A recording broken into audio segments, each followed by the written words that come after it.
Now, let us take a look into the historical books. The historical books record the reign of kings from the appointment of the first king to Babylonian captivity of Jerusalem. They are deuteronomical interpretations of history rather than chronological interpretations. The emphasis of the narration is not on how each king reigned politically, but on how they fared in regard with God and His law. The message is, if they reject the covenant and turn to idols, God will destroy them, which ultimately becomes the main message of the prophets. Now, let us take a look into the second part of the 8th century. After the kingdom of Israel was divided into two parts, the northern kingdom, consisting of 10 tribes, led by Jeroboam, was called Israel, and the southern kingdom, consisting of 2 tribes, led by Rehoboam, and was called Judah. We see that Jerusalem was found in Judah, which was the religious as well as political center for the whole of Israel. This was now in the southern kingdom of Rehoboam. King Jeroboam, let us look into his life. He was an insecure ruler, as he was concerned that his people would be visiting the temple in Jerusalem and ultimately move and settle in the southern part. So he appointed 2 places, Dan and Bethel, as centers of worship in the northern and the southern part of his kingdom. And he set up image of golden calves over there to be worshipped.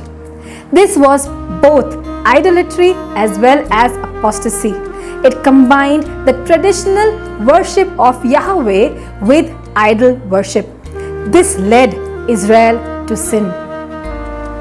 Next we see King Omri. He was one of the greatest king of Israel. He purchased the hill of Samaria and made it the capital of Israel and became very rich. But he did evil in the eyes of the Lord, as Jeroboam. Next we see King Ahab. He was the son of Omri. He built an ivory palace in Samaria and was the most evil king of Israel. Elijah rebuked and condemned him. As Israel prospered politically and economically, oppression, injustice, and inequality grew parallelly. Prophet Amos was found in this time. He was the first writing prophet of the 8th century. He wrote and exposed the sins of oppression, drunkenness, and idolatry. He was known as an ethical reformer of the 8th century, as he emphasized on the personal and social righteousness. He warned of the day of the Lord and the destruction of Israel and Samaria. Next we have Prophet Hosea, who also ministered in the same period. He was from Israel. He was known as the religious reformer of the 8th century. His emphasis of the message was on the sins of apostasy. Israel fell during the reign of King Hosea. The capital of Samaria was besieged for 3 years, and it fell to Assyria in 721 BC. The inhabitants were taken into exile.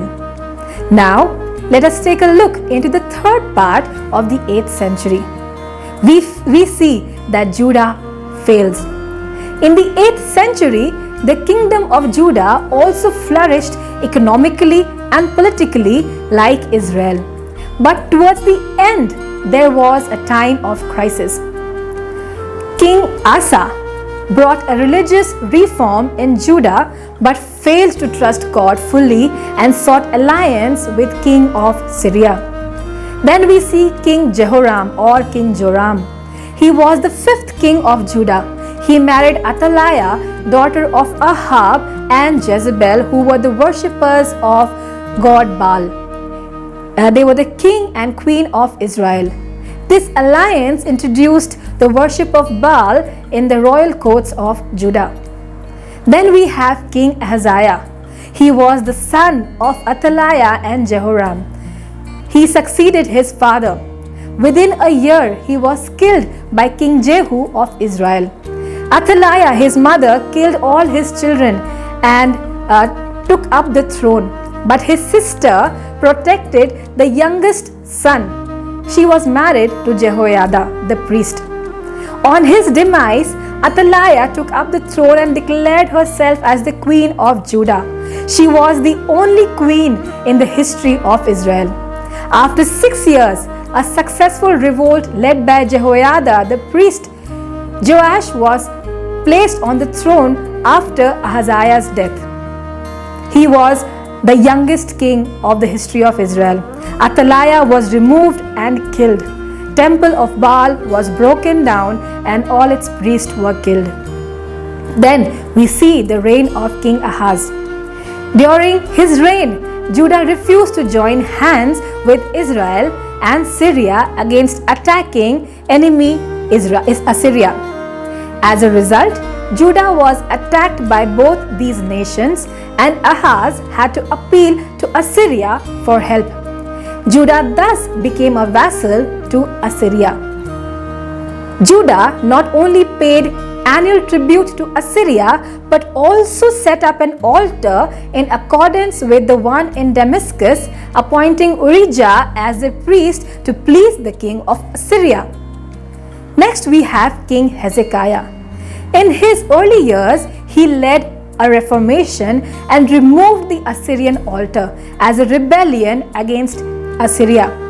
In 701 BC, Sennacherib, the Assyrian king, attacked Judah and slaughtered the inhabitants of Judah. Hezekiah submitted and it cost him a huge penalty. In 688 BC, he revolted again, and this time there was an amazing deliverance from the side of God.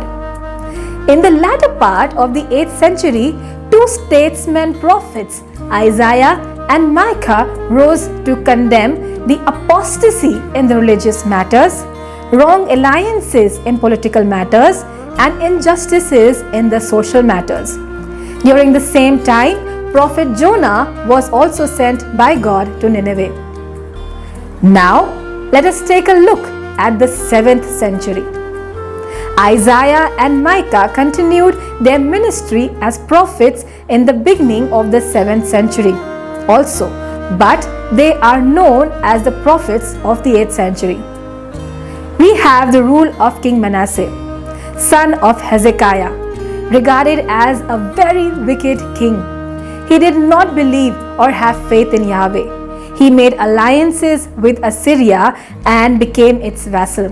He reverted the political policies of his father and reinstated those of Ahaz. Traditions tell us that Prophet Isaiah was sawed into two and martyred during his reign. It was a time of religious persecution and the prophets and the prophecies were completely shunned. Isaiah, Jeremiah, Micah and Zephaniah were living, but none of them prophesied during that time. Manasseh, after a long period of wickedness and evil, was taken away as captive to Babylon. In his distress, he calls on God for mercy. God heard him and brought him back to Jerusalem. After that, he was loyal to God and served him. Next, we see his son King Amon. King Amon ruled for only 2 years and was assassinated. He was a wicked and evil king. Next we have his son ruling, whose name was Josiah. He was only 8 years old when he was crowned as the king. In 622 BC, he began a religious reformation in Judah. Finding the book of law in the temple was a great impetus to this reformation. Many scholars are of the view that this scroll was the last part of Torah or Deuteronomy. It was hidden in the temple to preserve it during the persecution at the time of Manasseh. He destroyed the temple at Bethel and he reinforced the Passover. In 612 BC, Babylon became the supreme power. In 609 BC, Egypt was moving towards Assyria to help them against the Babylon. As they were crossing Judah, Josiah engaged himself in an unwanted war to prevent the Egyptians from moving towards Assyria to help them. This intervention cost Josiah his life. After Josiah, we see King Jehoahaz succeeding, but he was immediately taken into exile by Egypt, who had recently defeated Judah and made her its tributary. In 605 BC, Egypt was defeated by Babylon, and Judah had to now submit her allegiance to Babylon. The four prophets who ministered in the 7th century were Zephaniah, Jeremiah, Nahum, and Habakkuk. Nahum's message was a cry against Nineveh, capital of Assyria. Nineveh fell to Babylon in 612 BC. Habakkuk prophesied the rise of the Chaldeans. Next, we see the rule of King Jehoiakim. He was not satisfied being the vassal of Babylon. In 597 BC, he led a revolt which was instantly crushed by Nebuchadnezzar, king of Babylon, and captured Jerusalem for the first time. The first deportation took place where the important and the capable people were taken to Babylon. Next, we see Zedekiah sent as a regent. He is appointed as a regent in Jerusalem by the Babylonians. In 588 BC, Zedekiah led the second unsuccessful rebellion, and King Nebuchadnezzar laid a siege on the city for 1.5 years. In 587 BC, Babylon entered Jerusalem the second time. The house and the temple were burnt, and all the walls were destroyed, and the second deportation took place. Next, we see Gedaliah is appointed as the governor of the city. He was murdered soon after his appointment. Some Jews fled to Egypt, taking prophet Jeremiah along in the fear of retribution from Babylon. The third deportation then takes place. Now, let us take a look into the ministry of prophet Jeremiah, who was also called the weeping prophet. Jeremiah's ministry extended into the 6th century. He wept, interceded, and warned Judah for all its sins. He warned the latter kings not to rebel and surrender because this was the will of God. He prophesied about the 70 years of rule by Babylon, after which remnants will return. Now, let us take a look at the period of exile. Many Jews settled down in Babylon and also prospered there. In 539 BC, Medo-Persian army under Cyrus conquered Babylon and destroyed their empire. Isaiah in the 8th century had already prophesied about the coming of Cyrus as God's plan. He was called a shepherd and anointed one by him. In his rule, he reversed the policies of Babylon and allowed the captives to return to their homelands. Along with Jeremiah, Ezekiel, Obadiah, and Daniel, he also prophesied in the exile period. Now let us take a look at prophet Ezekiel. He belonged to a priestly family and was deported in 597 BC. His message was about the doom like Jeremiah. He prophesied about the calamity awaiting for Jerusalem. Prophet Obadiah has a very short book. It is just of 1 page, but in that he condemns the acts and denounces the nation of Edom. Reason for condemning Edom was that at the time of Jerusalem's fall, the Edomites, who were the neighbors of Judah, behaved like an enemy. They rejoiced at the fall and gloated over them. Then we see prophet Daniel. He was an important statesman as a high official in both Babylon and the Persian court. The first half of the book deals with stories related with him and his friends, and the second half deals with the prophecies regarding the future as revealed by God. Now, let us take a look at the post-exilic period or the period post-exile. In 538 BC, Cyrus made a twofold decree for the Jewish exiles. He allowed the Jews to return home and also allowed them to build their temple. They had already been away from their homeland for around 59 years. Around 50,000 exiles returned back to Jerusalem, the largest group being the Levite priests. Sheshbazzar, a prince from the tribe of Judah, was handed the temple vessels which were taken by Nebuchadnezzar during captivity.